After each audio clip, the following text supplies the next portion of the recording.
దేవుడు మనుషులకు కావలసిన అన్నిటినీ సృష్టించారు. తర్వాత దేవుని పోలికలోనే మనుషులను చేశారు. పురుషునిగా, స్త్రీగా దేవుడు వారిని సృష్టించారు. దేవుడు తూర్పు వైపున యోదోనులో ఒక తోటలో వారిద్దరినీ ఉంచారు. వారిద్దరూ అక్కడ చాలా సంతోషంగా ఉన్నారు. అయితే దేవుడు చేసిన అన్ని జంతువుల్లో సర్పం చాలా తెలివైనది. సర్పం ఆ స్త్రీతో, ఇది నిజమా? ఈ తోటలోని ఏ చెట్టు పండునైనా మీరు తినకూడదు అని దేవుడు చెప్పాడా? అందుకు ఆ స్త్రీ, ఈ తోటలో ఉన్న అన్ని చెట్ల పండ్లను మేము తినవచ్చు, కానీ ఈ తోట మధ్యలో ఉన్న చెట్ల పండ్లను తింటే వెంటనే చనిపోతారని దేవుడు చెప్పారు. సర్పము, మీరు ఆ పండ్లను తింటే చనిపోరు, మీ కళ్ళు తెరుచుకుంటాయి, మీరు దేవదూతల్లా అవుతారని చెప్పింది. వెంటనే ఆ స్త్రీ తోట మధ్యలో ఉన్న ఆ వృక్షం దగ్గరకు వెళ్ళింది. దాని పండ్లను చూసినప్పుడు అవి చాలా అందంగా కనిపించాయి. ఇప్పటి వరకు ఇంత అందమైన రుచికరమైన పండ్లను తినలేదు అనుకుని కొన్నిటిని ఆమె కోసుకుని తిని తన భర్తకు కూడా ఇచ్చింది. అతను కూడా తిన్నాడు. అప్పుడు వారిద్దరి కన్నులు తెరవబడ్డాయి. వారికన్నీ వేరువేరుగా కనిపిస్తున్నాయి. వారు తమ బట్టలు వేసుకోలేదని, దిగంబరులమని తెలుసుకున్నారు. అంజూరపు ఆకులను వస్త్రాలుగా కుట్టుకుని ధరించారు.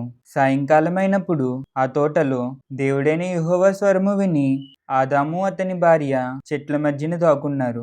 దేవుడు, ఆదాము, నీవెక్కడున్నావు అని పిలిచారు. అందుకు ఆదాము, నేను నీ స్వరము విన్నప్పుడు నేను దిగంబరిగా ఉన్నాను, అందుకే దాక్కున్నాను అన్నాడు. దేవుడు, నువ్వు దిగంబరిగా ఉన్నావని ఎవరు చెప్పారు? నేను తినవద్దు అని చెప్పిన ఆ చెట్టు పండు నువ్వు తిన్నావా? అందుకు ఆదాము, నాతో ఉండటానికి నువ్వు ఇచ్చిన ఈ స్త్రీ ఆ చెట్ల పండ్లను నాకిచ్చింది, కాబట్టే నేను తిన్నాను అన్నాడు. అప్పుడు దేవుడైన యెహోవా స్త్రీతో, నీవెందుకు ఇలా చేశావు అని అడిగితే, ఆ స్త్రీ, సర్పము నన్ను మోసం చేసింది, అందుకనే నేను ఆ పండ్లను తిన్నాను అంది. అందుకు దేవుడైన యెహోవా సర్పంతో ఇలా అన్నారు, నీవి చెడ్డ పని చేసినందుకు శపించబడ్డావు. పశువులన్నిటిలోనూ భూజంతువులన్నిటిలోనూ నీవు శపించబడ్డావు.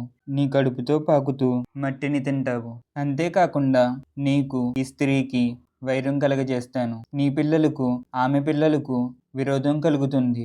ఆయన నిన్ను తల మీద కొట్టును, నీవు ఆయన మడమ మీద కొట్టుదువు. దేవుడు స్త్రీతో ఇలా అన్నాడు, నీ ప్రయాసమును, నీ గర్భవేదనను నేను ఎక్కువ చేస్తాను. వేదనతో పిల్లలను కంటావు. నీ భర్తపై నీకు వాంఛ కలుగుతుంది, అతడే నిన్నేలుతాడు అని చెప్పారు. దేవుడైన యెహోవా ఆదాముతో, నీవు నీ భార్య మాట విని నేను తినవద్దు అని ఆజ్ఞాపించిన చెట్టు పండ్లను తిన్నావు, కాబట్టి నీ మూలంగా నేల శపించబడింది. పొలంలో ముండ్ల తుప్పలు గచ్చపొదలు మొలుస్తాయి. నీవు కష్టపడి నీ జీవితకాలమంతా దాని పంటను తింటావు. నీవెంత కష్టపడతావంటే నీ ముఖమంతా చెమటతో నిండిపోతుంది. నువ్వు మట్టే, మట్టితోనే నేను నిన్ను తయారు చేశాను. నీవు చనిపోయి మళ్ళీ మట్టిలోనే కలిసిపోతావు అని అన్నారు. ఆదాము అతని భార్యకు హవ్వ అని పేరు పెట్టాడు, అంటే జీవము గల ప్రతివానికి ఆమె తల్లి అని. దేవుడైన యెహోవా ఆదాముకు అతని భార్యకు చర్మపు చొక్కాయిలను చేయించి వారికి తొడిగించారు. అప్పుడు దేవుడు ఇలా అన్నారు, ఆదాము మన వంటి వాడయ్యాడు. అతనికి మంచి చెడ్డలు తెలుసు. అతడు జీవవృక్ష ఫలాన్ని తింటే నిరంతరము జీవిస్తాడు అని నేలను సేద్యం చేయడానికి ఏదెను తోటలో నుండి అతన్ని పంపేశారు. దేవుడు ఆ తోటకి కాపలాగా కేరేబులను ఉంచారు. జీవవృక్షం దగ్గరికి వెళ్లే మార్గంలో ఇటు అటు తిరిగే ఖడ్గజ్వాలను నిలవబెట్టారు.